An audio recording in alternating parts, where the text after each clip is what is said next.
Hello eighth class students. Eighth class हमने हमारा geography का चैप्टर 2 कर लिया था।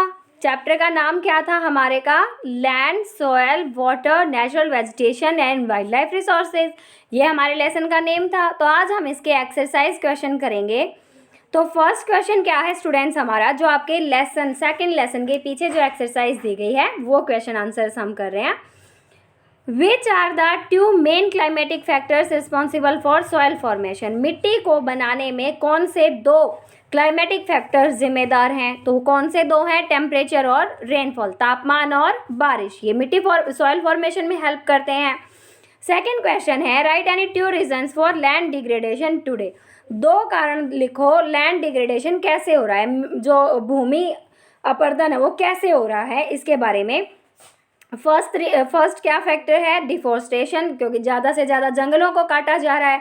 Indiscriminate use of chemical fertilisers and pesticides in agricultural lands. रासायनिक खाद और कीटनाशकों का अनगिनत प्रयोग, मतलब बेहिसाब प्रयोग कृषि योग्य भूमि पर। ये दो कारण ऐसे हैं, जंगलों का कटाव और पेस्टिसाइड्स और केमिकल फर्टिलाइजर्स का यूज़ लैंड डिग्रेडेशन के लिए आज के समय में रिस्पॉन्सिबल हैं। फिर थर्ड क्वेश्चन क्या आता है आपका, why is land considered an important resource. जमीन को, भूमि को एक महत्वपूर्ण संसाधन क्यों कहा जाता है students? Land is considered as an important resource as it provides habitation to a wide variety of flora and fauna. भूमि को एक महत्वपूर्ण संसाधन इसलिए कहा जाता है क्योंकि ये हैबिटेशन प्रोवाइड करवाती है बहुत ज़्यादा मात्रा में फ्लोरा और फ्यूना, मतलब जंगली जीवों और पेड़ पौधों की विभिन्नताएं प्रोवाइड करवाती है। Also use by human beings for, आगे क्या कहता है कि also use by human beings for various purposes, और मानव के लिए भी ये बहुत ज़्यादा उपयोगी होती है। क्या? लैंड रिसोर्स जो होता है मानव के लिए भी बहुत ज़्यादा ज़रूरी होता है, क्योंकि इंसान अपनी जो एग्रीकल्चर कृषि है वो भी वहाँ करता है। फॉरेस्ट जो जंगल होते हैं ज़मीन पर ही उगते हैं वो भी हमारे लिए बहुत इंपॉर्टेंट है। माइनिंग, खनन प्रक्रिया जिस वजह से मिनरल्स निकलते हैं। बिल्डिंग हाउसेस, घर बनाने के लिए, सड़कें बनाने के लिए और उद्योग स्थापित करने के लिए क्या जरूरी है? लैंड। नेक्स्ट है, name any two steps that government has taken to conserve plants and animals. दो ऐसे स्टेप लिखो जो सरकार ने पौधों और पशुओं के कंजर्वेशन के लिए उठाए हैं। तो कौन कौन से हैं? It has setup national parks, राष्ट्रीय पार्क खोल दिए गए हैं। वाइल्ड लाइफ सेंचुरीज, जंगली जीव अभ्यारण्य खोले गए हैं। बायोस्फीयर रिजर्व्स, साथ में इन्होंने बायोस्फीयर रिजर्व्स ओपन कर रखे हैं ताकि वो प्राकृतिक वनस्पति और जंगली जीवों को सुरक्षित रख सके, मतलब for the protection of natural vegetation and wild life. Example जैसे काजीरंगा नेशनल पार्क जो असम में है, ये सब किस लिए? ताकि हमारी जो पेड़ पौधे हैं, जंगली जीव हैं, इनको हम प्रोटेक्ट कर सकें, ये ख़त्म ना हो। सेकेंड स्टेप क्या है? It has band the killing of tigers, dears, lions, peacocks and Indian bustards.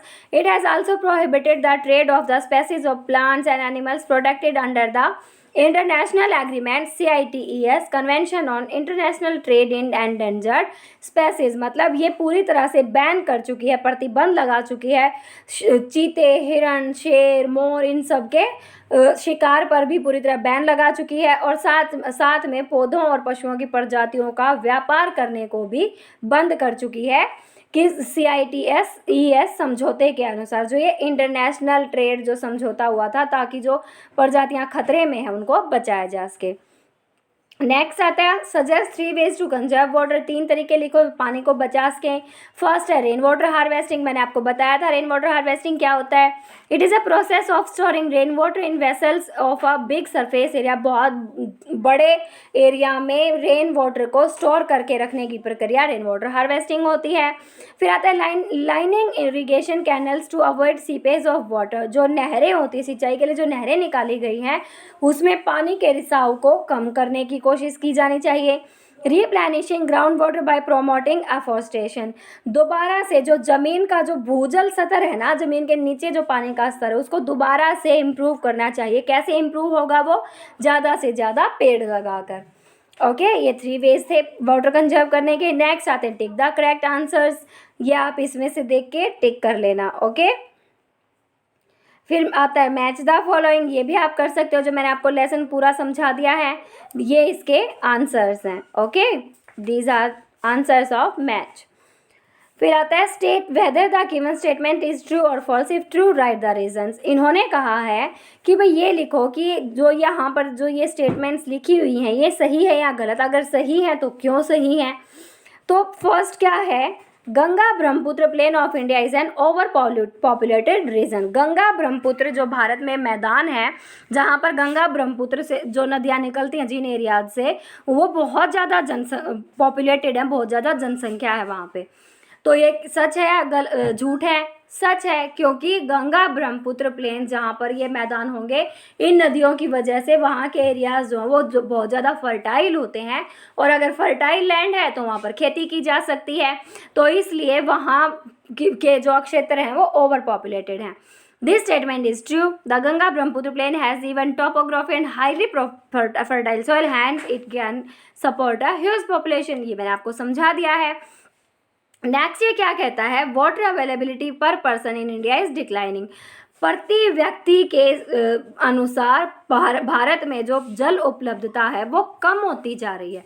सच है या झूठ? सच है, क्योंकि बढ़ती जनसंख्या की वजह से वाटर फैसिलिटीज़ जो हैं, वाटर अवेलेबिलिटी जो है वो कम होती जा रही है, क्योंकि जनता की लोगों की डिमांड ज़्यादा बढ़ती जा रही है, लेकिन वाटर रिसोर्सेज जो हैं वो तो सीमित हैं, वो तो वही है ना। लेकिन और पॉपुलेशन बढ़ती जा रही है, बहुत सारे पानी वेस्ट करते रहते हैं, ज़्यादा इंडस्ट्रीज सेटअप हो गई हैं, एग्रीकल्चर मतलब कमर्शियल एग्रीकल्चरल क्रॉप्स उगाई जाती हैं जिनमें ज़्यादा पानी की खपत होती है, इंडस्ट्रीज़ में ज़्यादा पानी की खपत होती है, और वाटर को पोल्यूटेड किया जा रहा है, जिसकी वजह से वाटर अवेलेबिलिटी कम होती जा रही है। Okay, this statement is true. Though water is present in abundance, fresh water is a scarce resource, मीठा पानी बहुत कम है। Population of India has been growing, भारत की जनसंख्या बढ़ चुकी है। Hence water availability per person is decline, इसलिए प्रति व्यक्ति पानी की उपलब्धता कम होती जा रही है। Water availability is a serious problem in many reasons of the world, दुनिया के बहुत सारे क्षेत्रों में जल उपलब्धता एक मुख्य कारण, बहुत गंभीर समस्या बन चुकी है।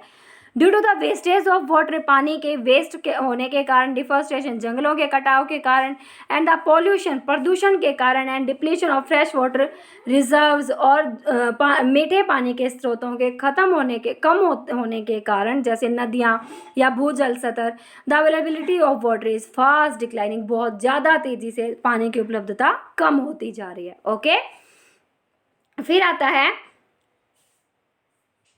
rows of trees planted in the coastal areas to check the wind movement is called intercropping। जो पेड़ों की जो पंक्तियां हैं तटीय इलाकों में, वो इसलिए लगाई जाती हैं ताकि हवा की मूवमेंट को देखा जा सके, उसे इंटरक्रॉपिंग कहते हैं। No, it is false.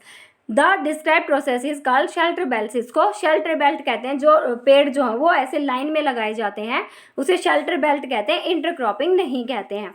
Intercropping is the process in which different crops are grown in alternate rows and are sown at different times to protect the soil from rainwash। Intercropping क्या होता है?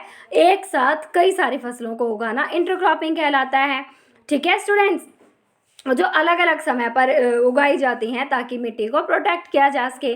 Next आता है human interference and changes of climate can maintain the ecosystem. मानव की भागीदारी या मानव का हस्तक्षेप और जलवायु में जो बदलाव आता है उसके कारण क्या हम इकोसिस्टम को मेंटेन कर सकते हैं, जो हमारा लाइफ सपोर्टिंग सिस्टम है? नो, नहीं कर सकते, क्योंकि ह्यूमन इंटरफेरेंस और क्लाइमेट चेंज की वजह से ही आज बहुत ज़्यादा मात्रा में, बहुत बुरी तरह से इकोसिस्टम का जो बैलेंस है वो अफेक्ट हुआ है।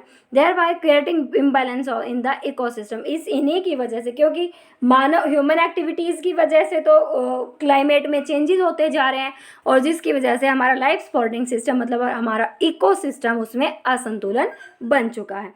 These are your exercise questions. कुछ एक्स्ट्रा क्वेश्चंस मैं आपको करवाऊंगी, वो आपके अगली वीडियो में अपलोड मिलेंगे। तब तक के लिए आप ये क्वेश्चन आंसर्स राइट करो, साथ में इनको लर्न करो और इनको व्हाट्सएप ग्रुप में जल्दी से जल्दी सेंड कर देना। ओके स्टूडेंट्स, तो मिलते हैं नेक्स्ट वीडियो लेक्चर में हमारे एक्स्ट्रा क्वेश्चंस के साथ। तब तक बाय।